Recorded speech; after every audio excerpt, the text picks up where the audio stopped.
that getting through it is the key. That I always say, listen, the failures, it's only a failure if you don't learn something from Unfinished Business Podcast Show with your host, David Sliman. it. Welcome back to Unfinished Business, everybody. Excited for you all to be here. And today I am joined by a great sales leader. Not only a sales leader, but a coach, a voice behind the everyday sales leader. And Drew Norton is our guest. This guy has built a reputation around simple but powerful ideas for sales leadership. Listen, it's not about titles. It's about how you show up every day. And we're going to talk through that stuff today.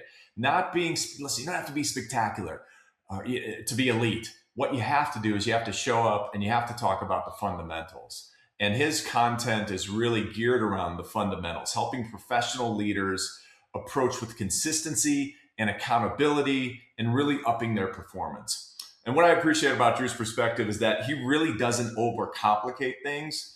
He focuses on the fundamentals, as I've talked about here. Discipline, mindset, all that good stuff we're going to dig into. So today, we're going to dive into Drew's journey, his philosophy, his leadership, and really how he's impacting the sales force and the sales industry as a whole.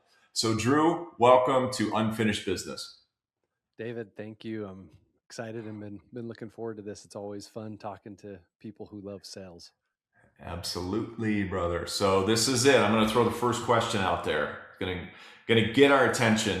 But how do poor salespeople become stronger? How do average salespeople become elite? What are those fundamentals? Maybe one or two or three that you feel are just non-negotiables that you have to have in order to be successful in the sales world.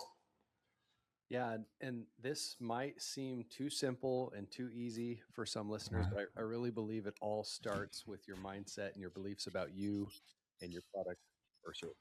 Uh, it can make such a difference when a person believes in themselves, believes in what they're selling, believes they're helping the customer. And I don't know how many times I've heard new sales reps say, "Oh, I feel like I'm bugging people," or "I feel like I'm twisting arms or something. I don't want to be a car salesman." And if you feel that way, you're going to show up that way. You're going to show up in a way where you're not powerful, where you're not bold, you're not serving the customer because you're more worried about how you're going to be perceived than actually helping them make decisions for them. Yeah, and what are some techniques? Listen, confidence is a huge part of this, right? So if I'm a sales professional and I'm working in an organization, do you have any tips or strategies that they can do on their own in order to become more confident? Um, because it's one thing to say, "Hey, I'm going to be confident," but it's another thing to actually transform and morph into that confidence. Are there some strategies behind that you like to employ? Yeah, I think there's two or three different things that can help your confidence as a salesperson. One of the biggest is just doing the things you say you'll do, whether for the customer or for yourself. If I can't keep the promises to myself, how can I speak confidently to what Yeah. I'm promising others? So especially if you're making promises as the sales rep to someone, can you keep that promise? And if you can and you do, your confidence will increase.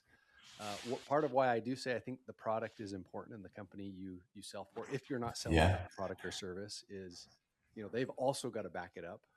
I've sold products where the promises aren't kept by fulfillment, and it's like that's a nightmare. And I never lasted long in those places because I just didn't feel like I could show up and be confident and help my customers. So I think that's part of it. Doing what you say you'll do. Um, and this is for me. I notice for others this isn't as big of a deal. Confidence I found for me comes in knowing. Now I don't need to tell the client everything. They don't need to know Yeah. every detail. They don't need to know every single feature and benefit of the product. But the more I know, the when I do get asked a question, it's like I can be the expert. I can spit it out real quick and then continue that conversation and keep things Yeah. moving. And the one last thing I'd say, so just keeping your promises, knowing your product, The third thing I would say is just being comfortable. A lot of times we're not confident because we're not comfortable. Sometimes because we have an expectation of how the conversation needs to go. And when you can just be comfortable and not reactive, it just helps you show up more confidently. Yeah, and I think a lot of that, and the one thing I'll add to that with that comfort level, that kind of it just works in parallel, is preparation. Right. Um, I think there's one thing that I could say in working with sales professionals that you should have no excuses about. One is your attitude, two, your work ethic, and three, your preparation. If you touch those boxes, you'll naturally progress and become stronger, right? I mean, and I think that's part of the whole philosophy here. And what you're talking about is that comfort comes with preparation and also repetitions and work ethic. I think you're pretty spot on when it comes to that. Yeah. And Um, I like to say yeah, go sales ahead. is life. Like you can't get better at sales and not see it improve every area of your life. And so it is something that requires work. Like it's not sales isn't something where you just show up and it happens. It's you're getting paid as much for your personal development as you are your results. Absolutely. It's so true. I want to talk modern sales, okay? Because I've been doing this for 25 years. I know how long have you been in sales now? I mean, About 15. 15 years, right? I'm a little older than you, got a little more gray hair, as you can see, and you don't have any grays, buddy. I like it. None of the But the black. reality is, still in 15 years, you see a lot that's changed. I think a lot of salespeople are chasing these tactics and these shortcuts these days. I get blasted with emails or LinkedIn outreach. Hey, let me give you 50,000 leads in a matter of 2 outreaches. It's just one of those things where there's just so much noise out there on these tactics and shortcuts. What are some of the core fundamentals that you believe will never change in the sales world? Yeah, and I think I'm also going to distinguish. I'm going to look at this more from the sales side than the marketing. Because Yes, please. Yeah, I want sales tactics. Yes. Yep. For sure. and so one of the things that I learned over my career that I really missed out early on was the Hmm. importance of discovery. And Great. and what I mean by that, because sometimes what I thought discovery meant early in my sales career is finding out something so I could like get them with a one-liner later, if that makes sense. And if I know this piece, like if I know the objection, I can give the perfect objection, rebuttal or response to get them to sign up and buy. And so I often thought it was like, or I thought it's like, oh man, it's all about having a option close or having having some tactic or technique. And look, there's a place for some of those things, and there's principles that psychological principles that work for people that's true and documented, and the statistics show that. And what I've come to learn about discovery in sales is it's more important helping them discover something in the sales process than it is me discovering something in the sales process. If I can get the light bulb to click for my prospect, it's 100 times more powerful than if I just tell them the same thought that they have on their own. Listen, I want to rip this apart. Okay, you just hit the bell for me, man. The alarm is going off and all this stuff. And it's funny, when I first got into sales, like the one call close was like, all right, you should be looking at the one call close every time. I have so morphed away from that through my years, and even now, more days. I love what you're saying. I just the discovery step is so important. As a matter of fact, the companies that I train and implement strategies to, a lot of it's in the B2B space. But the reality of this whole thing is I train them on how you're not even to present in the first discovery meeting. I'm really focused on that meeting and just what you said, which is gold. And play that back, everybody. It's not just discovery about what you want to find as a professional, but also some discovery on what they need to find in their business and what's valuable to them and why your product may or may not be a good fit. Listen, it's not always a great fit, but you have a good idea usually when you're meeting if it is. But I can't stress this enough. You should have a thorough discovery step. So when you actually go through the fundamentals of a product or the education of a product, one, you can relate that stuff like you're talking about to their brand and how it builds value. But more importantly, you don't need it. We don't need these hour meetings. You can in 20 minutes wrap up a great presentation that hits the high points from the first 20-minute discovery, 30-minute discovery meeting. So you're making even time more efficient. You're building more value. You're becoming more educated. It comes back to what we said earlier.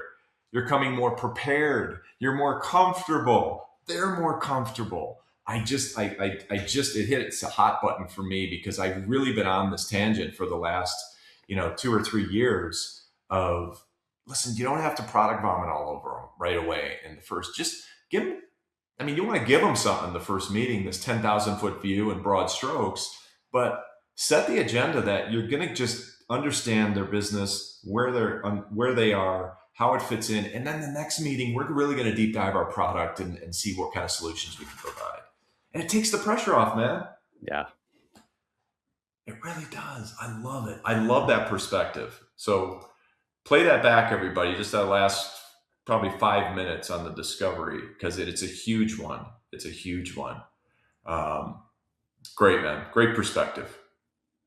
Another question for you. Yeah. Like what's the biggest mistakes? Yeah, go ahead, please. I was just saying it's so important. And when I started seeing I had my clients drawing their own conclusions instead of me telling them to do it and giving them, hey, if you don't do this today, kind of tactics, once again, like it just flipped things for me to just, hey, if I can get them to draw the conclusion, it just makes this so much easier for both sides. It sure does, man. I just love that. I love that. They got to learn something too. High performers, right? The difference between a mediocre, an average, or below average sales professional, and then you've got these high level performers. And I keep hearing it, and I hear the ads, 20% of your salespeople make 80% of the sales. And I say, if your organization is like that, then you've definitely got a training and execution problem. But what are some of the bigger things that a person who's average or below average that wants to be elite can do to become that elite person? What are some of the things that they can do to really elevate their game? And I don't like to use the word biggest mistakes, but what are some of the things that they trip themselves over when they're not performing at a higher level? Yeah, I think part of it is you can't cheat the system. I do believe that your effort is your effort. Oh, my brain's slowed down all of a sudden. That your effort will dictate, the numbers part of the game. Like your effort in your selling, as you grow your skills, that's the multiplier. And so, and those two things can actually compound off one another. Now, it depends on the product or service, but if part of your responsibility is prospecting, I see a lot of newer reps, they see someone who's been doing it for 5 years and the effort they have to put in and think, hey, I can prospect the same amount and do just as much volume as this high performer. And that's often not the case. And so I think I love, that Jeb Blount has a book called Fanatical Prospecting. Know it well. So prospecting. So if you have sales reps that prospect, I think just continually keeping that pipeline full, like the prospecting is often for a salesperson who prospects and isn't just given leads. A salesperson who prospects, that's where they make their money, is in the prospecting, not in the sales conversations. And it's, so I think it's not cheating that. Like we always used to joke, I did insurance for a few years, and a lot of that was phone sales. And I used to joke that the phone weighed 1,000 pounds when it was time to start picking up and making calls. And so it's like having some dedicated time that this is my time to pick up the call. It's really easy as a salesperson to feel busy all day, reading the notes in your CRM, checking on follow-ups, shooting some emails. But there's something about just getting into a conversation with people you can't replace if you don't do it. And then two, I really believe if you're in sales, you've got to take some time outside of the job to work on things. There's so many great books that you can learn from, so many amazing podcasts like this one, David, and others that just taking time to hear people talk about sales, the psychology, the words, the language that you can use. And the more you use those things, the better. And I never felt like a natural salesperson. I'm kind of an introvert. What my superpower has kind of been in sales is that I'm really curious and I'm a problem solver. So when I would hear a objection or when a sale would fall apart, I would walk away and debrief that conversation every time. What could I have done different? What could I have said different? I'd go to my manager, I'd go to my teacher, like, hey, this is what happened. I was always accused early in my career as the guy that was asking the most questions. And I found that my sales leaders actually loved that about me because it meant I was trying to improve and get better. And so I think part of it is just that sustained effort. And if you do a big enough effort over a long enough period of time, your skill set's going to improve. And two, taking some time to debrief and why are things not moving forward, and doing some work outside of the 9 to 5 that you're selling in. I love all that you said. It's so true. The ability, that's why I love doing these podcasts, to be honest. It translates really the same thing I've been doing all these years in my sales process. Is I do such a thorough discovery. It's like doing a discovery, like how I would perform discovery. I do a little research on my clients. I'd ask some questions around what they do, what their specialty was in. And obviously I'm not selling a product in this, but we're selling the idea of how we can help people. And that's part of the whole thing. But that's why I love doing the podcast, because it really does translate into what you're saying. You've got to ask the right questions. And it goes back to that discovery step we talked about. A thorough discovery step, or a great discovery step, is asking the right questions for them to discover, or for us to discover, but like you said, for them to discover as well. So I think it's great. And the recon is a huge one. There's always these windows, right? I say in every presentation, there's windows to move it forward or you're going to get pushed back. And doing that recon can really give you an idea. You can look back on those and go, you know what? There was that window. Oh, I missed it, or I didn't do that. So it's hard to do. Self-reflection is hard to do because nobody likes to listen to themselves or see themselves or hear themselves again. I personally don't, and I've been doing this for years. But I got to tell you, when I have done it, and I was lucky enough to do it early in my career, it changed the trajectory of the way that things went, for sure. Well, a lot of selling is becoming virtual now, and a lot of it's being done over computers. Good point. And one of the things I think is really underrated, if you're looking to improve as a salesperson, is, I mean, almost every call I'm on is recorded now and transcribed. Like, you can run that through AI, and I get so much feedback on, hey, what am I saying, or what are the trends, or what, like, there's just so much more data and access to learning things fast than ever before with AI, that I think it can really, really benefit you in the sales process by utilizing it. I agree. And research and everything, like years ago, or the days of going back, looking at websites and things, those are over. Like, you should really be using AI to prep yourself for a meeting and understand how either they're using your product or should use your product. And there's things you can come up with from a trending standpoint. But again, you never wanted to assume. But yeah, I agree with you wholeheartedly. It's really important. And then you talked about books, right? Like, you brought up Jeb Blunt's book. I recommend a book and a guy who I worked with, Mike Weinberg, Sales Simplified. That's a fantastic sales book out there. Mike, shout to you. You're a great guy.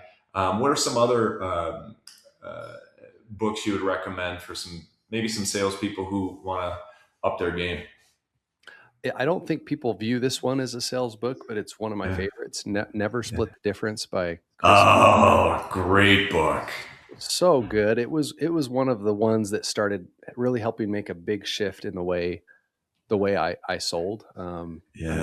Powerful things like mirroring, labeling, the way he utilizes questions, how and what questions to get somebody's mind to open up and think. And so it's a book. If you haven't heard of this book, it's written by an FBI He was the lead director of the FBI doing hostage negotiation.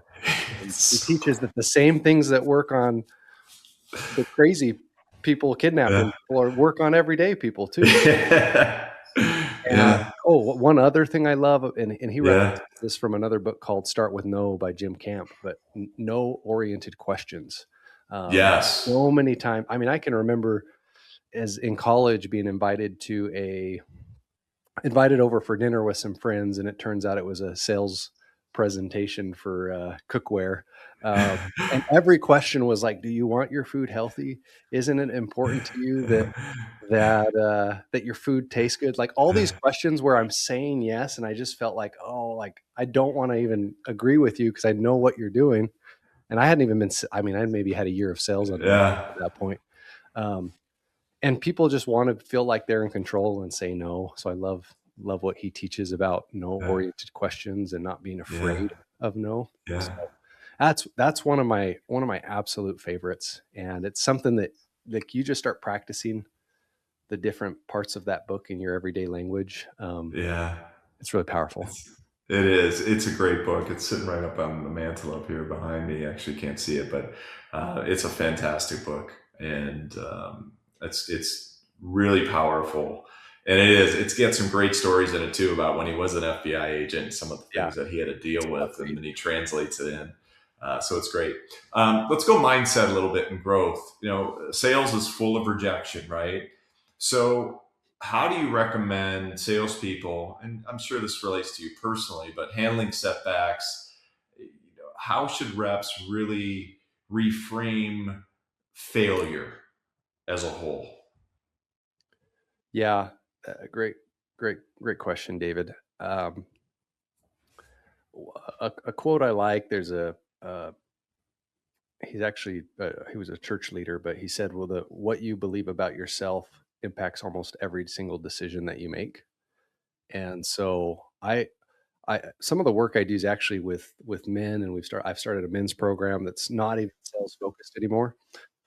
But I found like we have a sales guy in our group right now, and he just came off his best month, and it's because he's been spending a lot of work getting clear on who he is, like, and who he is as a salesperson too. So, hey, I'm going to show up, and we're not the cheapest. He sells kitchen and bathroom remodels.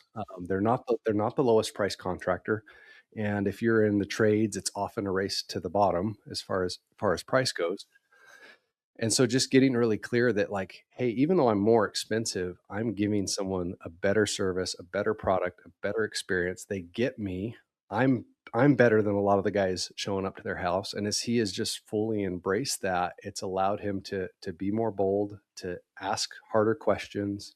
And I think part of the mindset work starts with like, what are the things I believe about sales? What are the things that hold me back? And I went through some coaching myself a few years ago, and they wanted us to write down every limiting or negative belief we had about sales. And my first thought was, oh, I don't have any. I'm good at sales. I don't have any limiting beliefs. But the one that came up for me as I started hearing people talk in this group session was like, oh, actually, I care about how people perceive me because I'm in sales, and I don't want to be perceived as a salesperson. And that's been one of the biggest limiting beliefs I've had to get over. And even some that have showed up more as I've gone from selling other people's products and services to selling myself and selling my own coaching and selling the own programs I'm a part of. It's like I've had to look at like, oh, I have a hard time selling me. I have a hard time feeling like I'm bragging about myself, or they're going to think I'm arrogant if I talk too much about myself. And the truth is, if I don't share what's great about me, I might be doing them a disservice because they may not have the info they need to make the decision that they want to make at the end of the day. Such a great point, man. Gosh, great stuff. Listen, I hope you're all getting a lot out of this, because Drew knows his stuff, and not just because he reads books or does this stuff, but he's lived it. I can tell you from an experience and just how he's speaking about it. I can always tell, listen, I have great guests on this show, but you really can tell when someone's actually gone through it or lived it, and it really makes a big difference, because there's that belief, and then you can really empathize with someone's positioning too.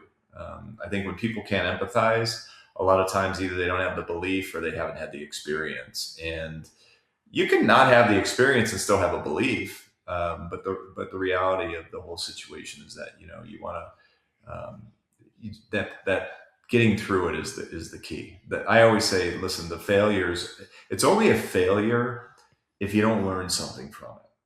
Okay, it's a reality. Like, and it goes back to what you're talking about, like that recon. Or we were talking about recon earlier. Even if you didn't get the sale, but you learned something from the presentation, or you caught a window, or you heard yourself say something, or you just felt like you could have done something better. Well, heck, if you pull one thing from it, well, it wasn't a failure. It was something that helped you grow for the next time and preparing you for the next opportunity. Yeah. So I think that's important. I think it's important. Well, and one thing I left out, David, is I think, well, I don't even think, I know that we constantly have scripts or thoughts or things running in the back of our mind. And my experience has been the only way I can change what I think is to start speaking differently. So part of it's speaking differently to my prospects. Part of it's speaking differently about myself. So once I identify, hey, these are reservations I have around sales, it's saying new things for me out loud that are different. And, I've created a whole sales declarations or affirmations, whatever you want to call them, that I will say before going on a sales call to remind me who I am and what I'm doing and my purpose behind. Yeah. And sometimes that means telling a client, actually, I'm not a good fit for you. I'm going to make a recommendation for something else. I was going to say, give me an example of some of those affirmations. Give me an example of some of those affirmations or things that you might say before going in for yourself. Yeah. I'd love to hear it. I'm known for helping others get what they want, and I love helping others succeed in their sales, profession, family, and life. I am integrity and trust. I am my word. I value team glory over individual glory. When I help others win, I win. I can always be counted on for my honesty and transparency. I'll always be who my client or prospect needs me to be for them to help them get what they want. And it keeps going. I could go for a little while, but I've got a little bit. But it show up different. And if I'm committed to being, I don't always show up that way. I'm not always, there's times where, look, I have an off day and I'm not as confident as I want to be. And I'm committed to that. And when I say that, it reminds me that, hey, this is like, I'm here to help people. I'm here to serve people. And sometimes not helping them is I don't know if I want to say immoral, but like sometimes I have that obligation. If I know I can help them, I've got to let them see that. I've got to help them know that. So it's okay. It's okay. I really taken on a chief revenue officer role, fractional chief revenue officer role at a company called Our Town America. And I was working with one of their lead representatives today. And, we had a meeting with a guy who I didn't feel it was a great fit. And it's okay. It's okay, to say that. And one of the things that's important is just like you said, being honest. But I want to go back to the psychology thing here, okay? Because it was something that popped into my head. There's books on this. There's things. Your mind does not know what's the reality of what's reality and what's not reality. Okay, so if you keep telling it that you're going to be successful and you're going to do all those things that you just mentioned here, those affirmations. And thanks for sharing that. I know that's personal stuff, but you did share it. And that's great. It's fantastic.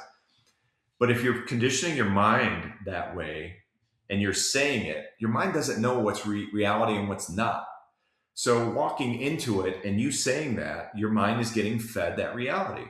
Now, if you walk into a meeting and you go, oh, this is going to suck. This is just not going to go the way I think it's going to go. Oh my gosh, I'm nervous. I'm not prepared. Am I going to flop? Your mind doesn't know the reality of it, but it's going to take that as the reality. So you have to condition yourself. It's not like you say that and you automatically flip into this mode. It's a conditioning thing that you've done for a long time.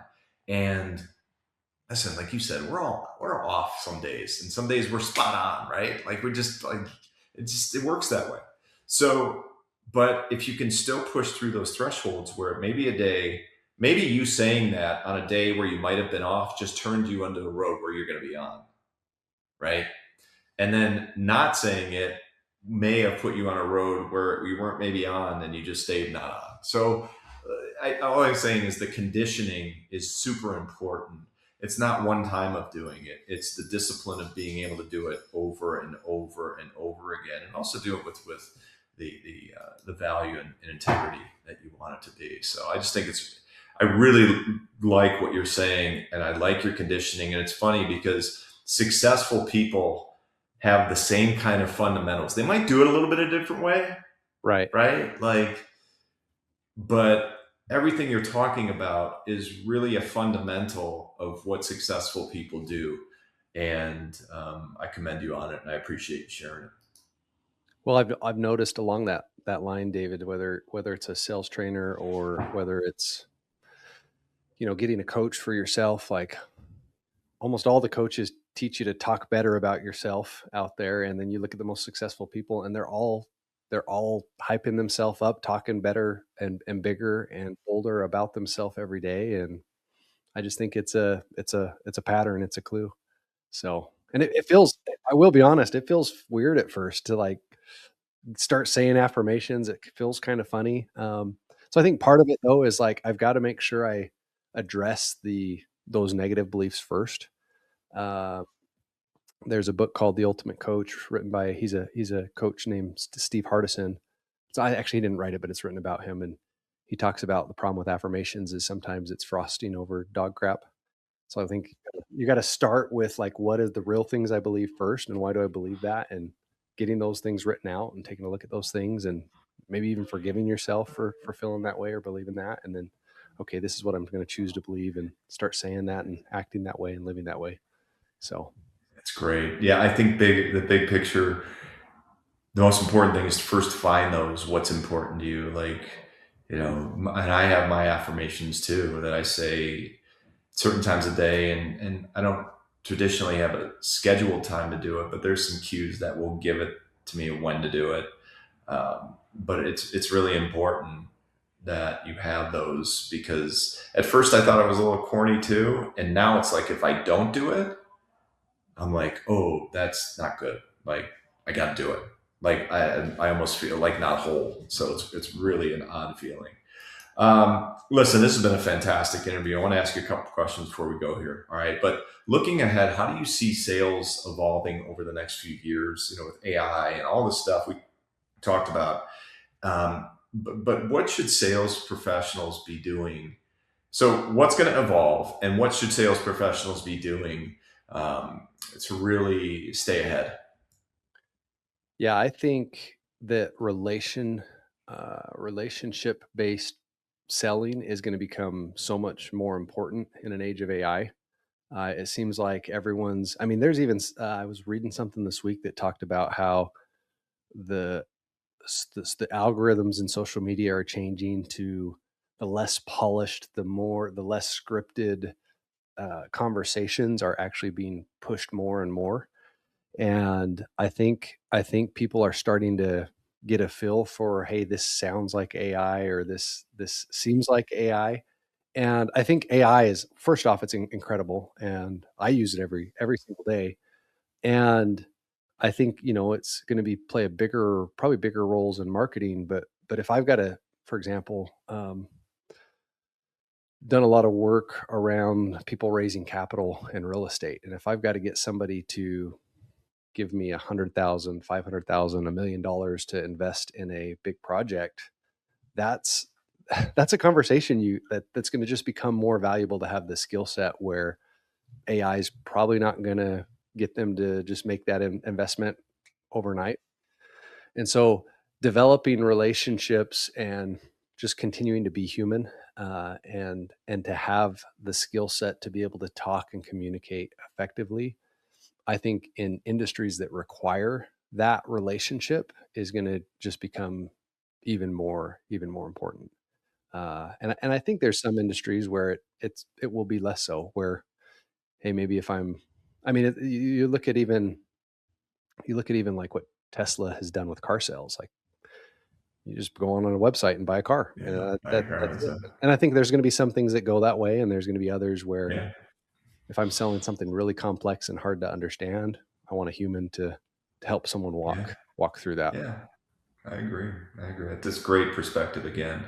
What a way to close this. I thought it's a great answer. It's fantastic. That's exactly, I'm aligned with you 100% on that. The people still want to have conversations, and there's a attachment to that. And I think it's important that everybody really prepares themselves. Again, uses AI in the right way, but ultimately has an opportunity to have a great conversation with people. They still want conversations. All right, last question. Where can people get a hold of you? If they want some help, personal coaching, sales coaching, any of that kind of stuff, they want to invest, whatever it might be. Drew, where can they get a hold of you?